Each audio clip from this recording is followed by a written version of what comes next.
আরে একদিন না খেলে কোনো ক্ষতি হবে না। দেখো একটু না হয় বউয়ের জন্য করলি আজকে রে। নে নে খা। হলো হলো তোমাদের? হ্যাঁ, ঠাট্টা তামাশা পরে হবে। আরে বাবা, ওদিকে সূর্যি বেরিয়ে পড়লো তো, যেতে হবে না জল সইতে? যাচ্ছে পিসিমা, এই তো হয়ে এসছে। আমার ছেলেটা একটু শান্তি করে খাক।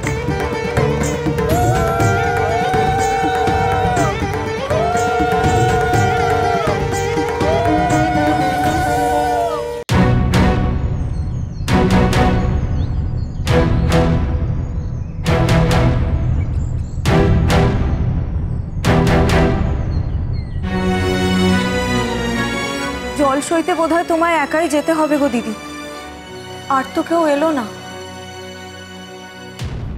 না মা, কেউ না এলে জেঠিমাকে একা যেতে দিও না। হ্যাঁ সে তো বটেই। দেখো মা, ওরা যদি কাউকে ডেকে আনতে পারে তো ভালো, না তো সব করতে হবে না, যার ঘরে যেমন ব্যবস্থা। প্রফুল্ল দিদি দেখো কারা এসেছে।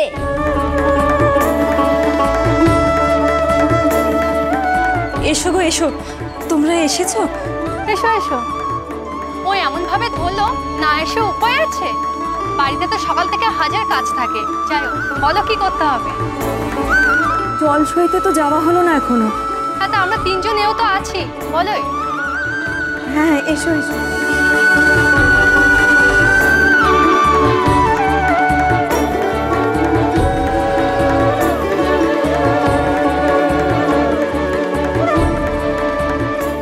নদী, ছোটদি, কোথায় গেলে?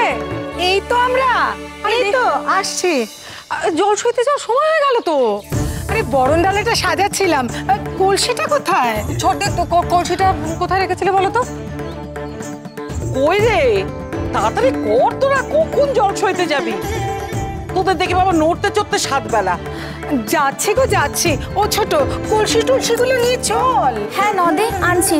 ও বৌমা, ওই কলসি আর শাক আনার ব্যবস্থা করো দেখি। হ্যাঁ হ্যাঁ মা, আমি এক্ষুনি যাচ্ছি। না না সত্যি, এবার কিন্তু সূর্যি উঠে গেল বলে আমাদের বেরোতে হবে। হ্যাঁ হ্যাঁ চলো তো। শোনো শোনো, ভালো করে বরণ ডালাটা দেখে নাও সবকিছু নিয়েছো কিনা। নে নে, বেরো বেরো, শাকটা বাজা, উলু দে।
আমারও পোড়া কপাল, বিয়ের কনেকেই নিজের বিয়ের কাজ করতে হচ্ছে।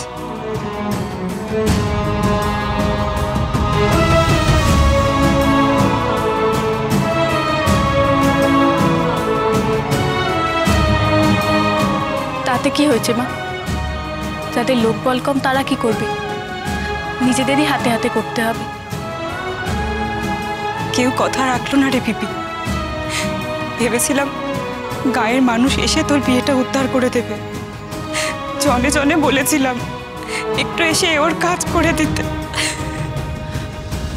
মা, একদম চোখের জল ফেলবে না। আর কে বলল গায়ের কেউ আসেনি? যারা এসেছে তারা কি গায়ের মানুষ নয়? আর সবাই আমাদের কাজে আসবে এমনটাও কেন ভাবছো মা? আমরা আমাদের মতো করে আয়োজন করব। এসো মা, এসো না। ও খুড়ি, দেখো মা এসেছে। আমরা দুজন আছি, তোমাদের এও কাজে আর লোক কম পড়বে না।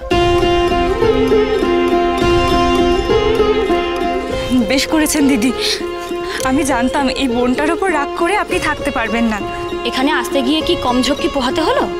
সাত সকালে হেসেলে না ঢুকে এখানে আসা কি মুখের কথা বলো? নেহাত মেয়েটা জোরাজোরি করলো। বেশ করেছেন, আপনারা এসে না দাঁড়ালে তো আমার মেয়েটা উদ্ধার হতো না। তা যাই বলো বাপু, তোমার মেয়ের বড় মুখ।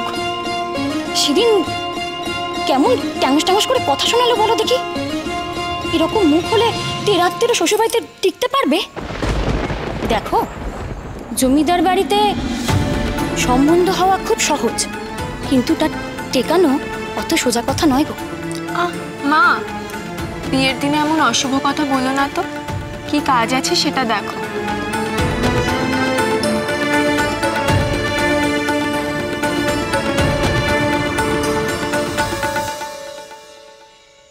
কি রে, পায়ে আলতা পরিসনি এখনো? আয়, আমি তোকে পরিয়ে দিই।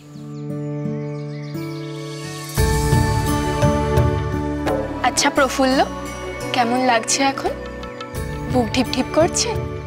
আর মাত্র কিছুক্ষণ, তারপরেই তো তোর বিয়ে, তাও কিনা তোর মনের মানুষের সাথে। ধ্যাৎ, কেমন আবার লাগবে?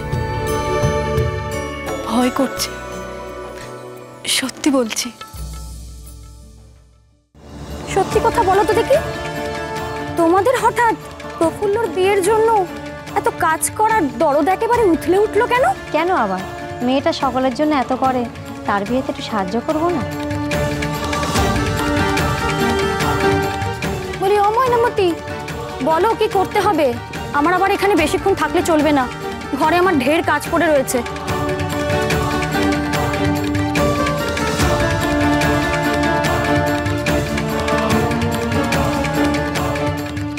তা যা বলছিলাম, আমার বাপু স্পষ্ট কথায় কষ্ট নেই। তা এই বিয়ে টিকলে হয়। কাঙালি ঘর থেকে জমিদার গিন্নি হওয়া কি মুখের কথা? ও ছেলে এখন বয়সের দোষে প্রফুল্লকে পছন্দ করেছে। দুদিন যাক, দেখো না কদিন ঘর করতে পারে। আমার লক্ষ্মীরও তো কত খরচপাতি করে জমিদার বাড়িতে বিয়ে দিয়েছিলাম, কি লাভ হলো? আমাদের পিপির যদি শ্বশুর বাড়ির সুখ ভোগ থাকে তাহলে করবে। আমাদের মেয়ে তো আর ফেলনা নয়। এমন রূপ গুণ এই গায়ে আর কজনের আছে শুনি?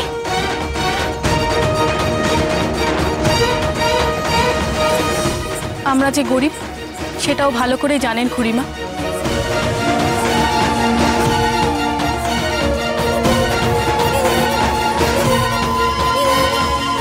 জেনে শুনে এই ঘরে মেয়ে নিচ্ছেন, আমরা কাউকে ঠকাচ্ছি না।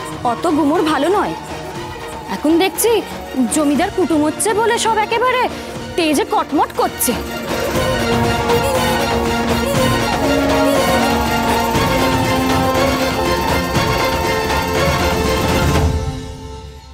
এখন যদি শুরু করতে না পারি তাহলে কাজটা শেষ করবো কখন? হ্যাঁ, আর মামা ছাড়া পিতৃপুরুষের মুখে জল দেবে কে?